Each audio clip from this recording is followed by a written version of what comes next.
Is much of life just chasing after wind? Let's look at Ecclesiastes 2. Do temporary pleasures make for a fulfilling life, or are they just empty pastimes? I said in my heart, "Come now, I'll test you with gladness, so that you shall see good things." And behold, it too was vanity. I said of laughter, "It's madness," and of gladness, "What does it do?" I explored with my heart how to stimulate my body with wine, while my heart was guiding me wisely, and how to see simple-minded folly, until I could see, where is this good for the sons of men, in what they do under heaven, the few days of their lives?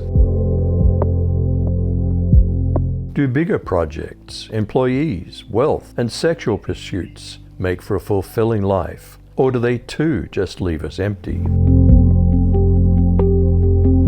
I enlarged my works. I built houses for myself. I planted vineyards for myself. I made gardens and parks for myself. And I planted in them all kinds of fruit trees. I made ponds of water for myself, from which to irrigate a forest of growing trees.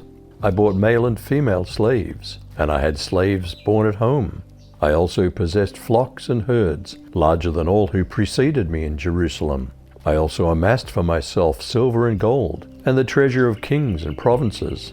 I provided for myself male and female singers, and the pleasures of the sons of mankind, many concubines. Would becoming the richest man in the nation and chasing our heart's desires just end up as meaningless too? I became greater by far than anyone in Jerusalem before me. In all this my wisdom stayed with me. I denied myself nothing my eyes desired. I refused my heart no pleasure. My heart took delight in all my labor, and this was the reward for all my toil. Yet when I surveyed all that my hands had done, and what I had toiled to achieve, everything was meaningless, a chasing after the wind. Nothing was gained under the sun. How are both the fool who lives in darkness and the wise person who lives in the light similar? Then I turned myself to consider wisdom and madness and folly. For what can the man do who succeeds the king? Only what he's already done. Then I saw that wisdom excels folly, as light excels darkness. The wise man's eyes are in his head, but the fool walks in darkness. Yet I myself perceived that the same event happens to them all. What will happen to both the foolish and the wise? Will both be forgotten in time? Both will die. So I said to myself, since I will end up the same as the fool, what's the value of all my wisdom? This is all so meaningless, for the wise and the foolish both die. The wise will not be remembered any longer than the fool. In the days to come, both will be forgotten. Why did Solomon hate this life and its temporary nature? So I hated life, because the work that's worked under the sun was grievous to me, for all is vanity and a chasing after wind.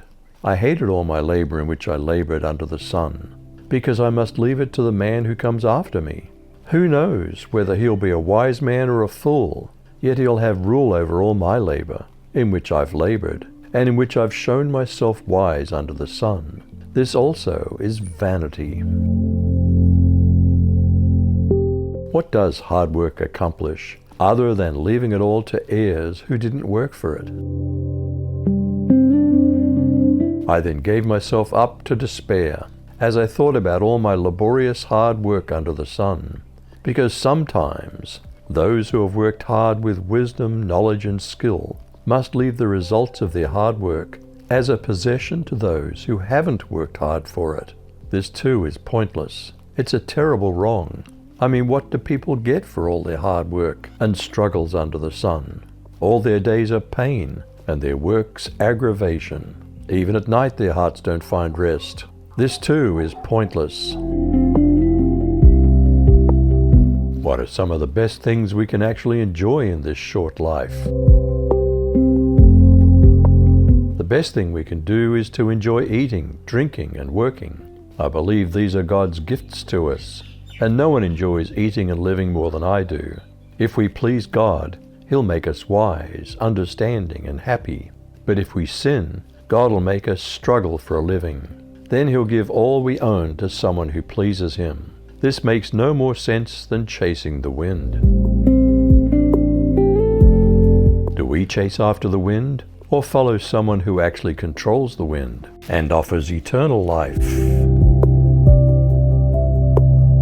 And they were filled with great fear and said to one another, "Who then is this, that even the wind and the sea obey Him?"